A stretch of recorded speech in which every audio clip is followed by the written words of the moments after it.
Number 5، مسلمانوں آپ جانتے ہیں کہ یہود کے چیلوں نے، یہود کے ان فالوور نے پوری دنیا کی کرنسی اپنے مٹھی میں کر رکھی ہے، ورلڈ بینک ان کے قبضے میں ہے۔ اس لیے ابھی جو ہمارے پاس کاغذ کے نوٹ ہیں، ہم سمجھ رہے ہیں ہمارے پاس پیسے ہیں، یہ پیسے نہیں ہیں، یہ صرف ایک رسید ہے۔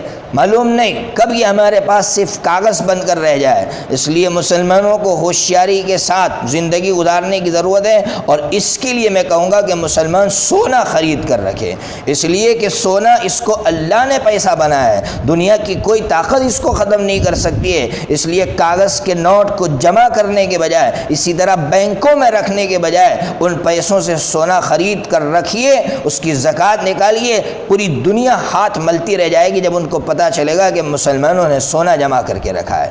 اسی طرح ان پیسوں کو جمع کرنے کے بجائے اور بینک میں رکھنے کے بجائے پراپرٹی خریدیے، خاص کر زمین خریدنے کی ضرورت ہے، اس لیے کہ وہ وقت آئے گا کہ مسلمانوں کی ناکہ بندی ہوگی اور مسلمانوں کو ایک ایک لقمے کے لیے تڑپایا جائے گا۔ ایسے وقت میں مسلمان اپنی زمین جوت کر، مسلمان اپنی زمین کے اندر سے گیہوں نکالے گا، چاول نکالے گا اور پیٹ بھرے گا۔ اس وقت پوری دنیا دیکھتی رہ جائے گی کہ ہمارے منصوبے خاک میں مل گئے۔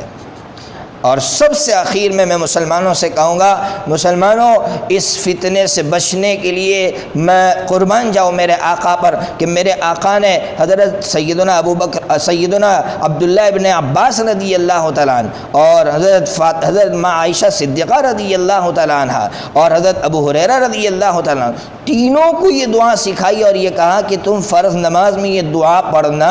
مسلمان صرف اللہم انی ظلمت نفسی ظلما کثیرا پڑھتا ہے، حالانکہ میرے آقا نے فرض نماز میں پڑھنے کے لیے دعا دی ہے۔ مسلم شریف کھولیے، میرے آقا نے یہ دعا سکھائی کہ یہ دعا مانگا کرو نماز میں، اللہم انی اعوذ بک من عذاب القبر، اللہم انی اعوذ بک من فتنۃ المسیح الدجال۔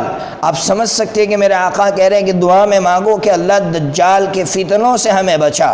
پھر تیسرے نمبر پر اللہم انی اعوذ بک من فتنۃ المحیا والممات، اور آخر میں اللہم انی اعوذ بک من المأثم والمغرم۔